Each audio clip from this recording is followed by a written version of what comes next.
নমস্কার বন্ধুরা, আজকে আমি তৈরি করব বিচি কলা দিয়ে গ্রাম্য পদ্ধতিতে একটি নাস্তার রেসিপি। হ্যাঁ বন্ধুরা, চলুন দেখে নেওয়া যাক আজকের এই নাস্তার রেসিপিটা।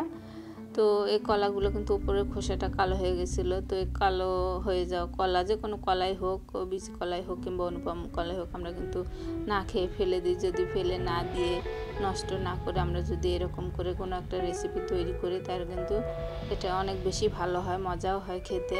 তো আমি এরকম একটা প্লাস্টিকের ডালা নিয়েছি, নেওয়ার পর এই কলাটা ভালো করে মথে নিয়ে এর পিউরিটা আমি বের করে নিচ্ছি। তো একটু একটু জলও দিয়েছিলাম, না হলে কিন্তু এটা পিউরিটা বের হচ্ছিল না, যেহেতু এটা বিচিগুলো আলাদা করতে হবে। আর এই কলাতে কিন্তু প্রচুর পরিমাণে আয়রন আছে, ভিটামিন আছে। আমার মনে হয় যে অন্য যে কোনো কলার চাইতে এই কলাতে বেশি পরিমাণে পুষ্টিগুণ আছে। তো আমি বিচিগুলো কিন্তু আলাদা করে নিলাম আর এই পিউরিটা বের করে নিলাম। এটা কিন্তু আর ছাকতে হবে না। তো এর মধ্যে আমি একটু গুড় দিয়ে দেবো, আপনারা চাইলে এখানে চিনিও দিতে পারেন। তো যেহেতু কলাটা কিন্তু অনেকটাই মিষ্টি, তো এখানে আমি আমার স্বাদ মতো এই গুড়টা দিয়ে দিলাম। আপনাদের চিনি গুড় যেটা ইচ্ছা দিতে পারেন। তো এটা ভালোভাবে এই কলার পিউরির সঙ্গে গুড়টা আমি ম্যাশ করে নিচ্ছি। তো এই পর্যায়ে আমি এর মধ্যে দিয়ে দেবো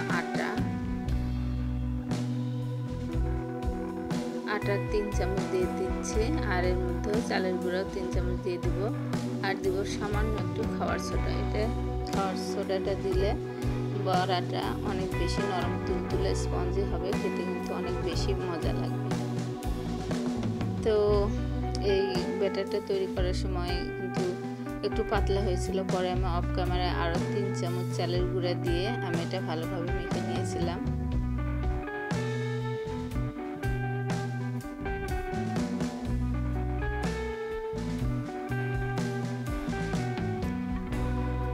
তো মেখে নেওয়ার পর এরকম আমার ব্যাটারটা তৈরি হয়েছিল।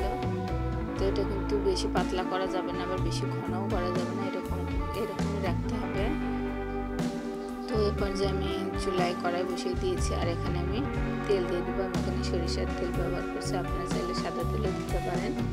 তো দেওয়ার পর আমি এই বড়াগুলো একটা একটা করে দিয়ে দিব,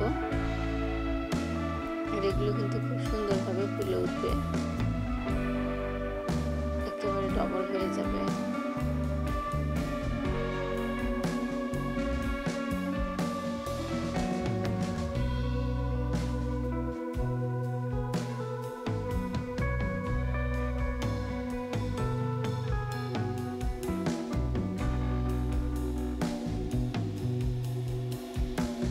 তো এইভাবে আমি এক ব্যাচ ভেজে নেব।